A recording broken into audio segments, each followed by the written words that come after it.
Just moment में आपका तहे दिल से स्वागत है। तो अब आषाढ़ी एकादशी आ रही, बहुत से लोग व्रत करते हैं। अब व्रत में आप वही वही चीजें बार बार खा के बोर हो रहे हो, तो ये रेसिपी आपके लिए, क्योंकि आज हम बनाने वाले बहुत ही कुरकुरे से पेटीज।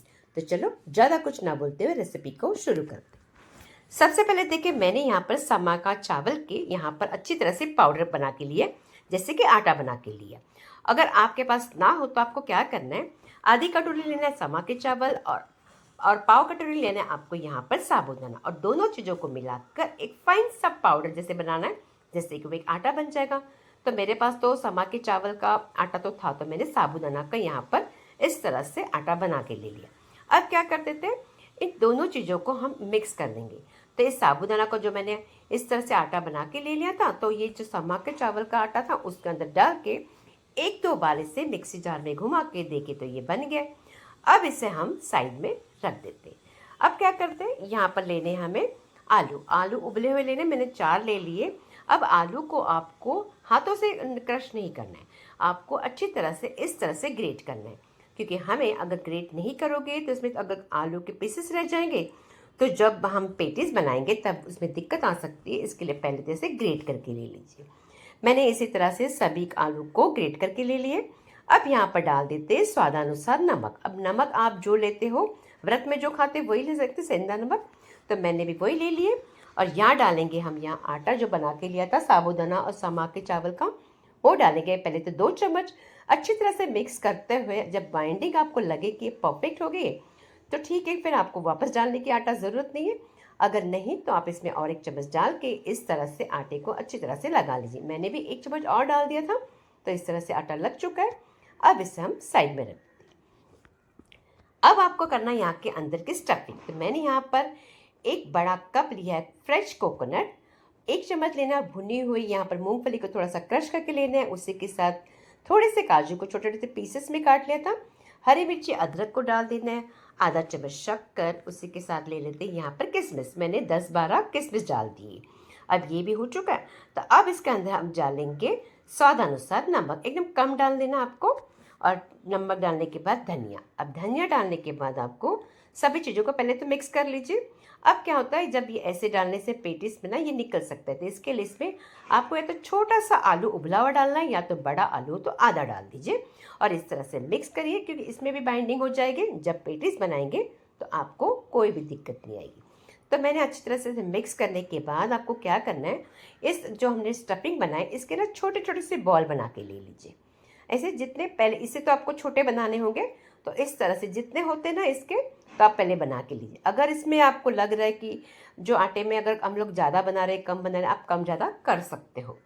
तो देखिए, अब ये जो आटा है इसके पे हम पहले बॉल बना के लेते हैं। अब ये आटे का बॉल होगा थोड़ा सा बड़ा, और हम जो स्टफिंग थी वो छोटी। तो इस तरह से हमें पहले तो इस तैयारी को तो पहले करके रखना है। अब ये सभी तैयारी हो गई है, तो अब क्या करते हैं, एक बॉल को उठाना है, हाथ पर ले लेना है, हाथ के तली में जैसे कि बीच में आपको क्या करना है, इसके अंदर दबा देना है। दबाने के बाद आपको उंगलियों से इस तरह जैसे कटोरी बनाते, मोदक बनाते वक्त इस तरह से आपको लेना है।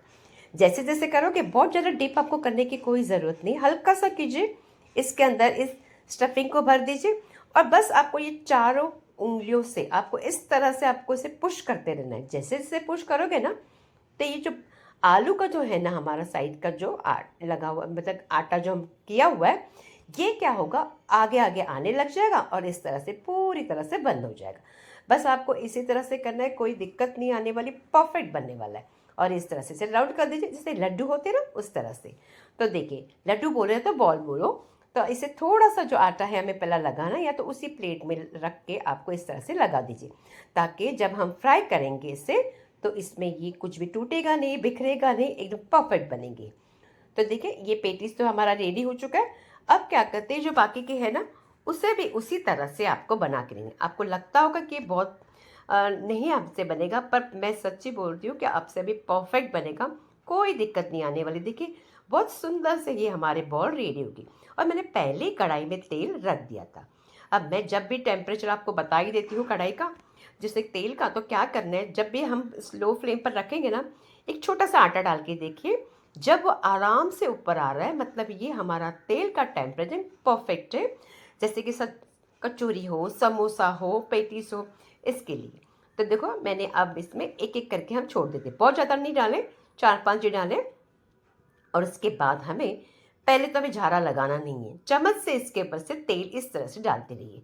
इससे क्या होगा, और हमारा जो जो हमारे पेटी से एक एक जैसे हमारे ये फ्राई हो जाएंगे। अब मैंने इसे चम्मच से हल्का हल्का बीच बीच में 2 या 3 मिनट के बाद, पहले आपको नहीं करना है, 2-3 मिनट रुकना है, उसके बाद करना है। इस तरह से आपको इसे घुमाते रहना है। जैसे जैसे घुमाओगे तो देखिए कहीं पर भी ऐसे नहीं हुआ कि जहाँ चिपके हैं या तो कुछ भी यहाँ पर बहुत ज़्यादा यहाँ पर जल गए, कुछ नहीं हुआ। एक सरीके ये पूरी तरह से हमारे फ्राई हो चुके, बहुत सुंदर से दिखते, रंग देखिए इसका बहुत ही सुनहरा सा आ गया। बस आपको इसे निकाल देना। इसी तरह से जो बाकी के हैं ना, उनको भी निकाल देते, कोई दिक्कत नहीं आई ना, आपको भी दिक्कत नहीं आएगी। बस आपको वीडियो अंत तक देख के अच्छे से आप इसे बना सकते हो। अब हम इसके साथ खाने के लिए एक चटनी बना लेते हैं, वो भी बहुत टेस्टी लगती है। थोड़ा सा धनिया डाल दीजिए, 1 चम्मच अगर फ्रेश कोकोनट है तो डालिए, नहीं भी डालोगे तो भी स्किप कर सकते हो। आधा चम्मच डाल दीजिए इसके अंदर। यहाँ पर शक्कर, हरी मिर्ची मैंने 2-3 डाली हुई है, और उसके बाद अदरक का टुकड़ा। जीरा डालना है आपको आधा चम्मच, मूंगफली भुनी हुई यहाँ पर डाल देते हैं। उसके बाद डालेंगे यहाँ पर स्वादानुसार नमक, और 1 चम्मच फ्रेश दही डाल दीजिए। बाद में इसके अंदर थोड़ा सा नींबू निचोड़ दीजिए, और नींबू निचोड़ने के बाद आइस क्यूब ज़रूर डालना है। जब भी चटनी बनाओ तो आइस क्यूब ज़रूर डालें। ठंडे में ये जो चटनी है ना, हरी हरी सी रहती, देखिए बहुत ही टेस्टी और हरी हरी सी चटनी हमारी ये बन के रेडी होगी। अब इसे हमने निकाल दिया। अब इसे ज़रूर बना दीजिए पेटीज के साथ, बहुत ही बेहतर लगती है। अब क्या करते हैं, इसे निकाल देते, पेट में सर्व कर देते हैं। देखो आपको देखते ही पता लग रहा है कि कितने सुंदर से बने हुए हैं, और सही में बहुत परफेक्ट बनते हैं। इसे मैं काट के भी दिखा रही हूँ, आप इसे ज़रूर बना के देखिए। अगर मेरी रेसिपी आपको अच्छी लगती हो तो इसे बना के भी देखिए, ज़्यादा से ज़्यादा इसे लाइक भी कीजिए, उसी के साथ शेयर करना है। देखिए मैंने काटने के बाद बहुत परफेक्ट है। तो अगर मैं आपको शॉर्ट वीडियो भी देने की कोशिश करती हूँ, अलग अलग देती हूँ, कोई भी यूट्यूबर नहीं देता है, पर मैं अलग अलग देती हूँ। और बच्चे के टिफ़िन की सीरीज़ भी चालू है, तो प्लीज़ देखिए। और आगे मिलते हैं हमारी प्यारी सी अच्छी सी और एक रेसिपी के साथ।